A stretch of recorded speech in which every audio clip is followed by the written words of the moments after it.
Assalamu alaikum, my dear students. Today we will start another topic of this unit, that is quantum mechanical model of atom. Quantum mechanical model of an atom. इसमें ये थोड़ा hypothetical model है. इसमें आपको concentrate करना पड़ेगा, तभी जाके you can understand the things. तो पहला हम देखेंगे कि हमें ये क्यों ज़रूरत पड़ी, क्वांटम मैकेनिकल मॉडल की ज़रूरत हमें क्यों पड़ी. ये जो दो तरह की मैकेनिक्स है, एक है classical mechanics and quantum mechanics.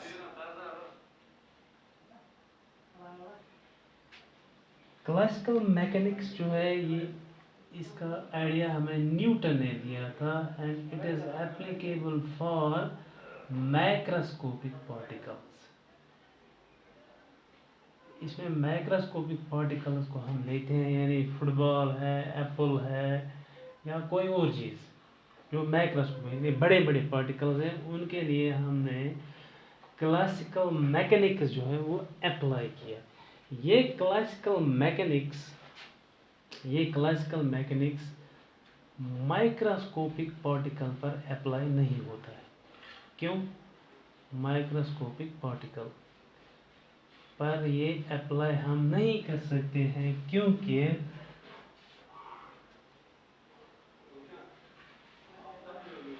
Macroscopic particle में हम सिर्फ इन पार्टिकल्स का पार्टिकल नेचर कंसिडर करते हैं. ओनली पार्टिकल नेचर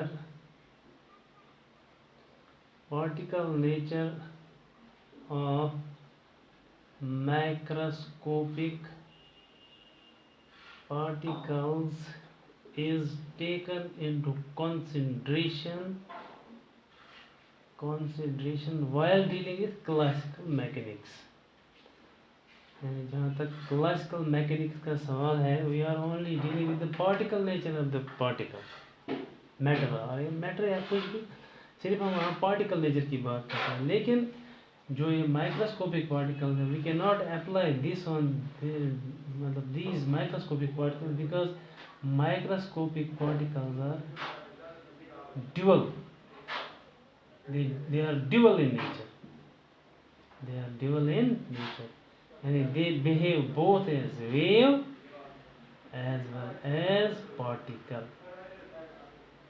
तो यही वजह है कि we cannot apply classical mechanics on microscopic particles like electrons, protons, etc. उन पर हम classical mechanics apply नहीं करते. तो उनके लिए we have to consider quantum mechanics. quantum mechanics जो है वो इन microscopic particles पर apply होती है, क्योंकि क्वांटम मैकेनिक्स में हम अज्यूम करते हैं the particle of having dual nature. इसमें हम अज्यूम करते हैं कि पार्टिकल जो है they are having a dual nature. That is why we apply quantum mechanics on microscopic particles.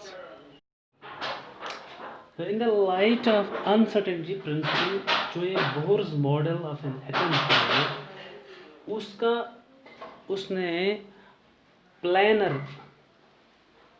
जो एटम को एज ए प्लान समझ के उसने एक मॉडल दिया है, यानी planar model. Bohr's model is also known as the planar model, because उसका जो मॉडल है it depends upon two dimensional, यानी उसने सिर्फ ये कहा यहाँ न्यूक्लियस होता है और न्यूक्लियस के इर्द गिर्द इलेक्ट्रॉन्स रिवॉल्व करते हैं. That is the model that is Bohr's model.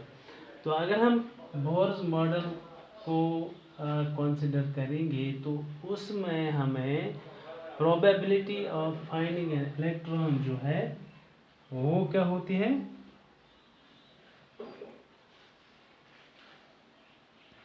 तो इसमें हम एक्यूरेटली जो है पोजीशन ऑफ इलेक्ट्रॉन लोकेट कर सकते हैं अगर हम बोहर्स मॉडल कंसिडर करेंगे, क्योंकि Bohr's model is a planar model having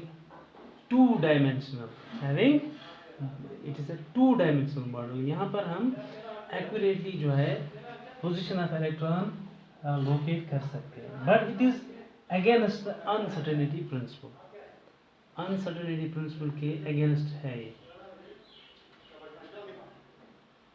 that is why this has the limitations. इस बोहर्स मॉडल को इट वाज अनएक्सेप्टेबल,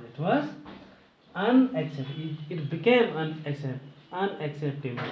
क्यों ये अनएक्सेप्टेबल बन गया? क्योंकि बोहर्स मॉडल के हिसाब से हम इलेक्ट्रॉन की पोजीशन जो है वो एक्यूरेटली ये डिटरमाइन कर सकते हैं। एक्यूरेटली हम उसकी जो पोजीशन है वो डिटरमाइन कर सकते हैं, which is against the uncertainty principle. Uncertainty principle क्या कहता है हमें? It is impossible to determine the exact position of electron. That is why this Bohr's model was unacceptable. Now we can speak of only in terms of probability of finding the electron. Probability of finding an electron, यानी इसी के हिसाब से हम बात करेंगे finding N probability. यहाँ हमने एक नया वर्ड यूज किया है, दैट इज प्रोबेबिलिटी। प्रोबेबिलिटी हमने यहाँ एक नया वर्ड यूज किया। अब हम इसी के हिसाब से बात करते हैं। अब हमें पता है कि we can not determine exactly the position of electron. Now we will talk in terms of probability of finding an electron. Electron की प्रोबेबिलिटी हम इस पे बात करते हैं। पहले हमें ये समझ लेना चाहिए कि what do you mean by probability. Probability का अगर हम एक सिंपल सा एग्जांपल लेंगे, फॉर एग्जांपल एक क्रिकेट मैच चल रहा है बिटवीन ऑस्ट्रेलिया एंड बांग्लादेश के दरमियान क्रिकेट मैच चल रहा है, ऑस्ट्रेलियन टीम और बांग्लादेश। तो हमें पता है ऑस्ट्रेलियन टीम जो है ये स्ट्रॉन्ग टीम है, तो प्रोबेबिलिटी जो है, probability of winning the cricket match is in favour of Australia. यहाँ पर जो probability of winning the cricket, हालांकि हम ये वसूख से नहीं कह सकते हैं कि ऑस्ट्रेलिया ही मैच जीतेगी, मगर हम ये कह सकते हैं कि probability of winning the match lies with Australia. तो यह है प्रोबेबिलिटी का मतलब। यानी now we can explain the probability. हम प्रोबेबिलिटी लिख सकते हैं कि प्रोबेबिलिटी क्या चीज़ है। Probability provides the best possible description. Probability provides the best possible description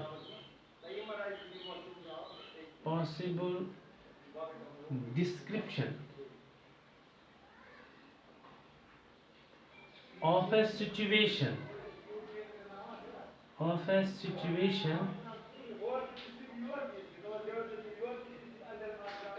which cannot be described with certainty,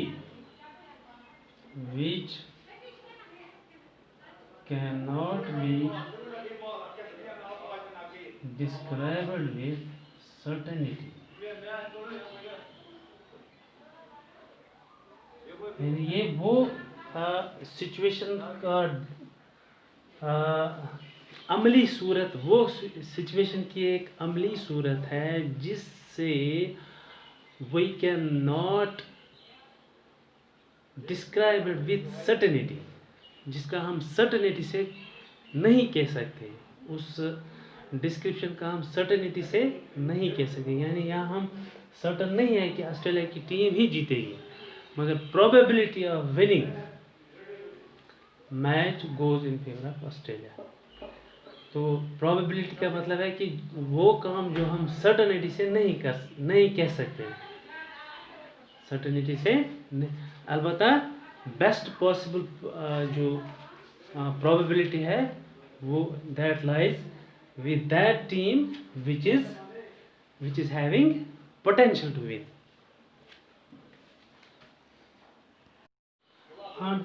To clarify the concept of electron probability, अगर हम ये कॉन्सेप्ट क्लियर करना चाहते हैं, इलेक्ट्रॉन प्रोबेबिलिटी का कॉन्सेप्ट, इलेक्ट्रॉन प्रोबेबिलिटी कॉन्सेप्ट अगर हम clear करना चाहते हैं तो हम एक हाइपोथेटिकल एक्सपेरिमेंट करते हैं। हाइपोथेटिकल एक्सपेरिमेंट यानी जो हम एक्चुअली नहीं कर सकते मगर हाइपोथेटिकली हम ये कर सकते हैं। हम हाइपोथेटिकली क्या करेंगे, we take a set of pictures of a particular electron, क्या लेंगे हम, सेट ऑफ पिक्चर्स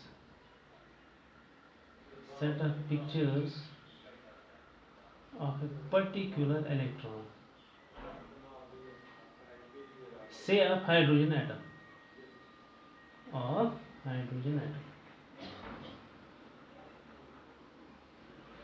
यानी यहाँ हम ये कॉन्सेप्ट क्लियर करना चाहते हैं, what is the electron probability. ये कॉन्सेप्ट क्या है, इलेक्ट्रॉन प्रोबेबिलिटी कॉन्सेप्ट क्या है। इसके लिए हम एक हाइपोथेटिकल एक्सपेरिमेंट करेंगे। हाइपोथेटिकल एक्सपेरिमेंट में हम एक सेट ऑफ पिक्चर्स लेते हैं of a particular electron of hydrogen atom, यानी ये है hydrogen atom, this is hydrogen atom. तो यहाँ पर फॉर एग्जाम्पल हमने एक पिक्चर ली, एक पिक्चर में इलेक्ट्रॉन यहाँ था, दिस इज आवर इलेक्ट्रॉन, ये इलेक्ट्रॉन यहाँ था। तो हम इसी तरह की मिलियंस ऑफ पिक्चर्स लेंगे। दूसरी पिक्चर हमने ली, इलेक्ट्रॉन यहाँ था, इसी तरह यहाँ, इसी तरह यहाँ इलेक्ट्रॉन था, इसी तरह यहाँ इलेक्ट्रॉन था। तो यहाँ पिक्चर लेते गए, पिक्चर्स हमने यानी सेट ऑफ पिक्चर्स जब हमने ली तो उसके बाद हमने एक काम किया, हमने इन पिक्चर्स को सुपर इम्पोज किया। इसका मतलब क्या है, इसका मतलब है इस पिक्चर पर ये पिक्चर डाली, ये पिक्चर इस पिक्चर पर डाली, तो हमें क्या यहाँ मिलेगा। जब दिस इज द पिक्चर, ये हमारी एक पिक्चर है, पर यहाँ में dash, this is our picture, ये पिक्चर, यहाँ पर इलेक्ट्रॉन यहाँ था, ठीक है। तो अब हमने ये पिक्चर इस पर सुपर इम्पोज की, इस पर बराबर हमने ये इस पे डाली ये पिक्चर। तो जब हमने इस पर ये पिक्चर डाली तो इलेक्ट्रॉन की पोजीशन कहाँ थी, यहाँ। तो इलेक्ट्रॉन हमें यहाँ दिखाना पड़ेगा क्योंकि मैंने इस पिक्चर पर ये पिक्चर डाली। अब ये तीसरी पिक्चर इस पिक्चर पर डालनी है ताकि ये बिल्कुल बराबर हो जाए, सुपर इम्पोज हो जाए, और इलेक्ट्रॉन की पोजीशन तो यहाँ है। इसी तरह ये वाली इलेक्ट्रॉन यहाँ, इसी तरह ये यहाँ। तब तक जब तक हम सुपर इम्पोज करते जाएंगे तो हमें एक रीजन मिलेगा। तो एक रीजन हमें मिलेगा स्पेस में जहाँ पर ये जो probability of finding an electron जो है वो ज़्यादा हो जाएगी।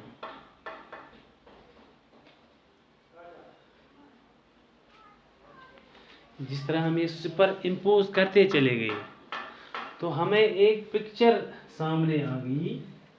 तो इस पिक्चर के हिसाब एक रीजन कायम हो गया, उस रीजन में प्रोबेबिलिटी ऑफ फाइंडिंग इलेक्ट्रॉन जो है दैट इज मैक्सिमम, यहाँ पर इलेक्ट्रॉन फाइंड करने की जो प्रोबेबिलिटी है that is maximum. Now the region of space around the nucleus which describes the probability of finding an electron of given energy in terms of dots is called an electron cloud। अब इस reason को ये reason जो है जहाँ पर maximum probability of electron है, इसको हम इलेक्ट्रॉन क्लाउड कहते हैं। इसको हम इलेक्ट्रॉन क्लाउड कहते हैं।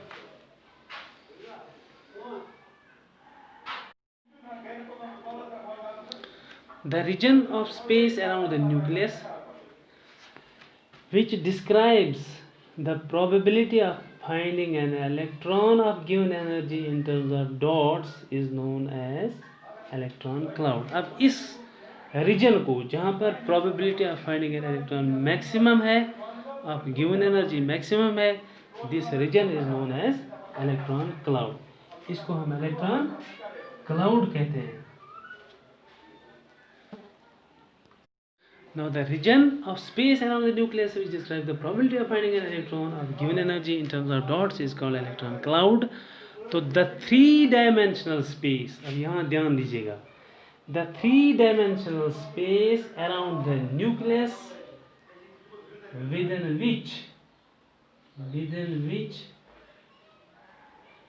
the probability of finding an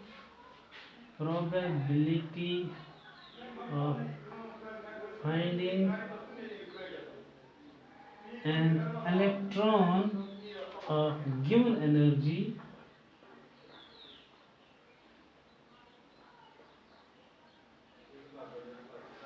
the three-dimensional space around the nucleus within which the probability of finding an electron of given energy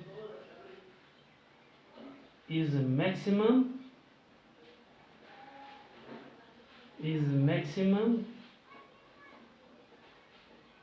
at least 90 to 95%.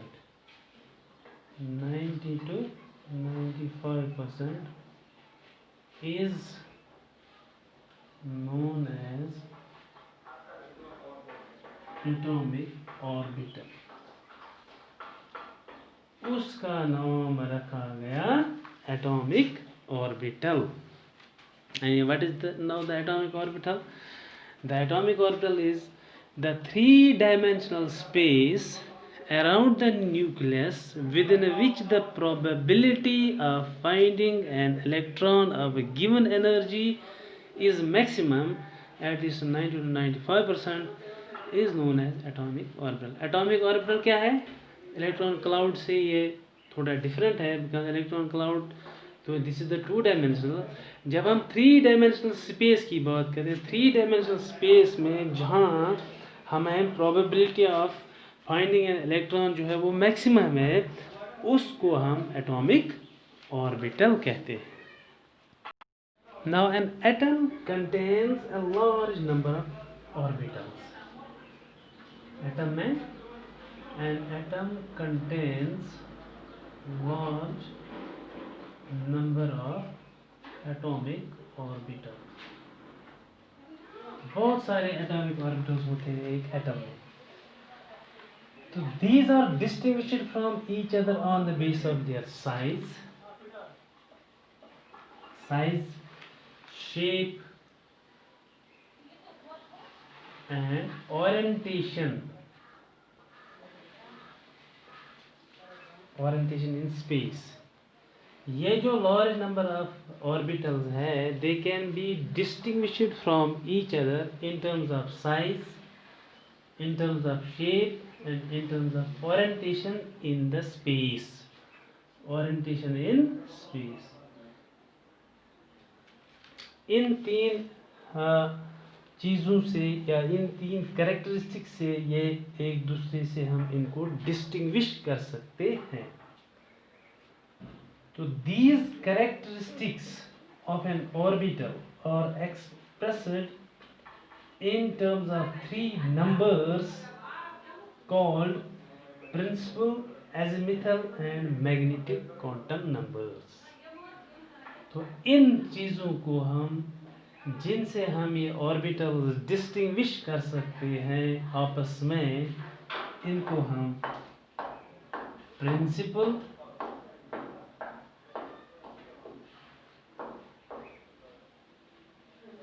azimuthal and magnetic quantum numbers कहते हैं। Principal azimuthal and magnetic quantum numbers.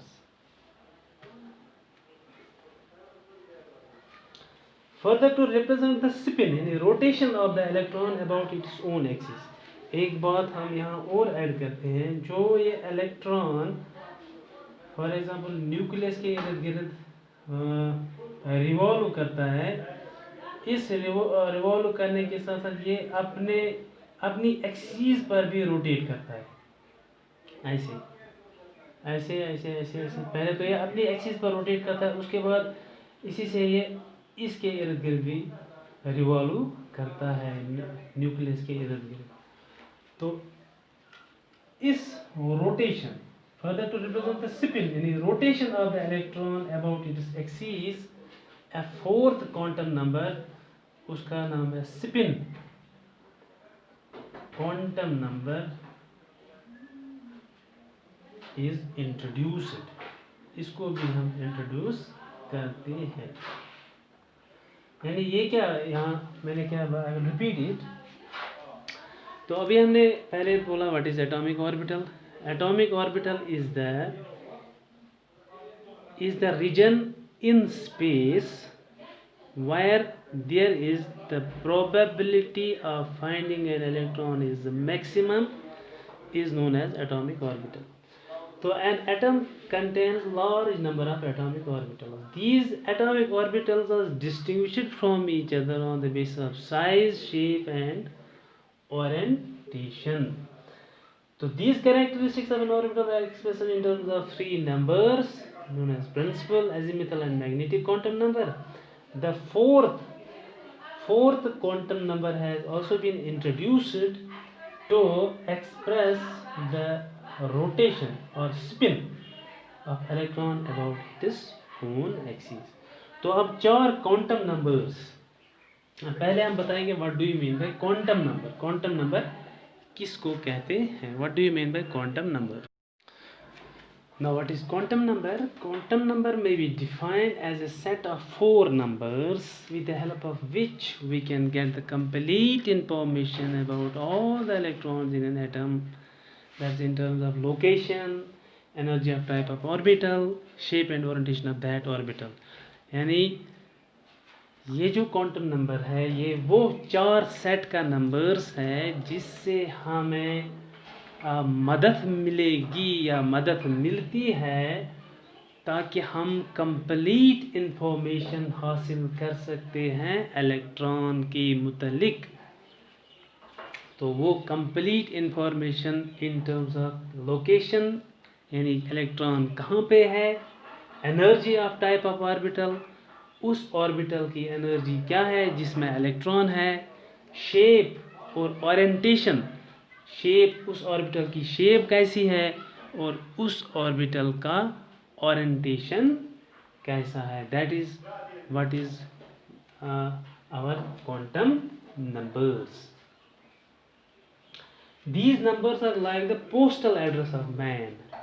ये एक postal address की तरह काम करते हैं। यानी अगर हमें किसी पर्सन के पास जाना है तो हमें पता होना चाहिए इसकी कंट्री के मुतालिक, इसका हाउस नंबर, इसका लैंड नंबर, तभी तो हम उस पर्सन के पास पहुंच सकते हैं। तो इसी तरह ये क्वांटम नंबर्स है, इससे हमें पता चलता है कि इलेक्ट्रॉन की लोकेशन कहाँ है, इलेक्ट्रॉन का वो ऑर्बिटल जिसमें वो है उसकी एनर्जी क्या है, उसका शेप क्या है, उसका, तभी तो हम जाके इलेक्ट्रॉन की तरफ इलेक्ट्रॉन के पास पहुंच सकते हैं जब हमें ये क्वांटम नंबर्स के मुतालिक इल्मियत हो। 4 types of quantum numbers. Number first is principal quantum number. So this quantum number is most important quantum number since it tells the principal energy level or shell to which the electron belongs. It is denoted by the letter n. यानी ये क्या हमें denote करती है, it tells the principal energy level. Principal energy level क्या है, जिसमें एक इलेक्ट्रॉन है, principal energy level denoted by n, इसको n can have values 1 2 3 dash dash dash dash dash up to infinity except zero, यानी positive integers,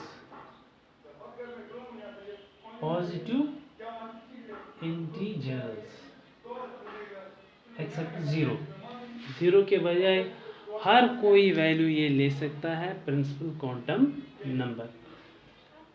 तो the various principal energy shells are also designated bye letters, इनको हम designate कर सकते हैं bye letters, यानी जब n इज इक्वल टू 1 इसको हम k शल भी कह सकते हैं, n is equal to 2 l shell, n is equal to 3 m shell, n is equal to 4 n shell, and so on and so forth. तो ये हमें this number helps to explain the main lines of the spectrum on the basis of electronic jump between these shells। तो ये quantum number हमें क्या देता है, क्या बताता है, the number to explain the main lines, to explain the main lines of spectrum, main lines of spectrum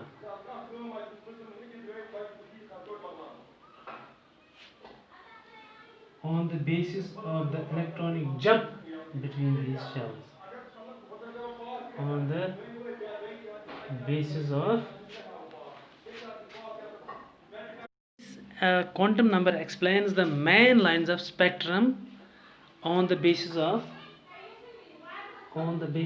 electronic jump between these shells, यानी जो इलेक्ट्रॉनिक जंप जो शेल्स के दरमियान होता रहता है, उनसे जो मेन लाइंस ऑफ स्पेक्ट्रम आती है, ये प्रिंसिपल क्वांटम नंबर वो एक्सप्लेन, उनके बारे में इंफॉर्मेशन हमें देता है।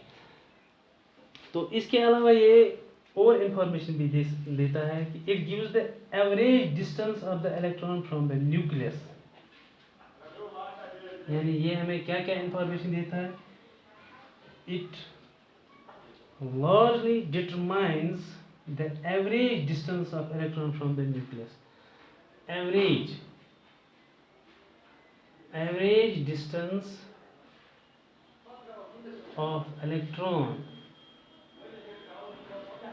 from the nucleus, इसके बारे में ये इंफॉर्मेशन देता है हमें, एवरेज डिस्टेंस क्या है, एवरेज डिस्टेंस ऑफ इलेक्ट्रॉन क्या है फ्रॉम द न्यूक्लियस। तो यानी that is it determine the size of electron cloud, size of electron cloud ये बताता है हमें प्रिंसिपल क्वांटम नंबर, यानी ये हमें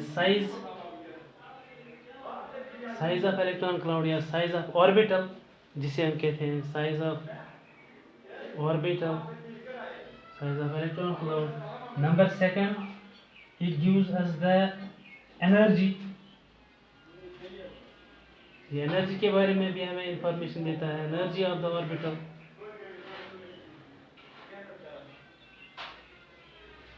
एनर्जी ऑफ द ऑर्बिटल।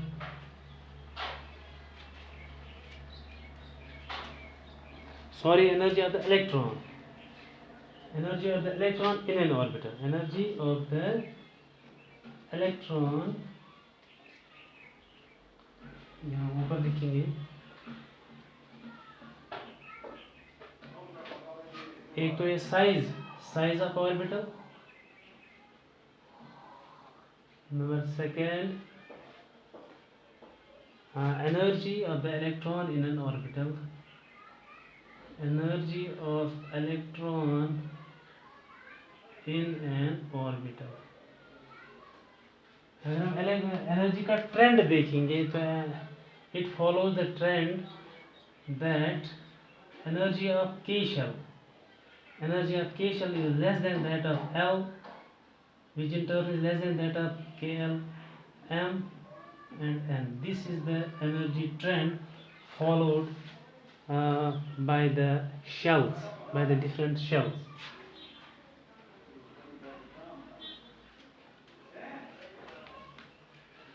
तो एक और बात जो हमें यहाँ याद रखनी है, the maximum number of electrons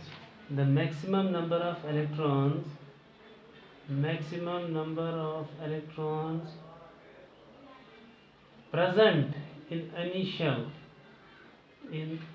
shell is equal to 2n square. 2n square के बराबर है ये maximum number of electrons in a particular shell. अगर हमें यहाँ L shell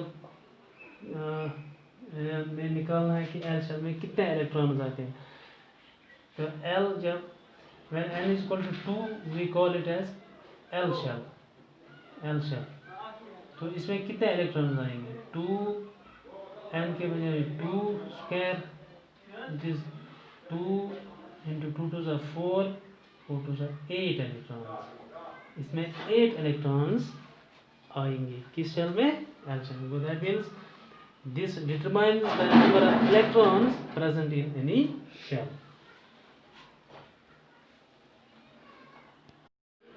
I think this is enough for today. So this we will discuss tomorrow inshallah. Have a good day. Thank you.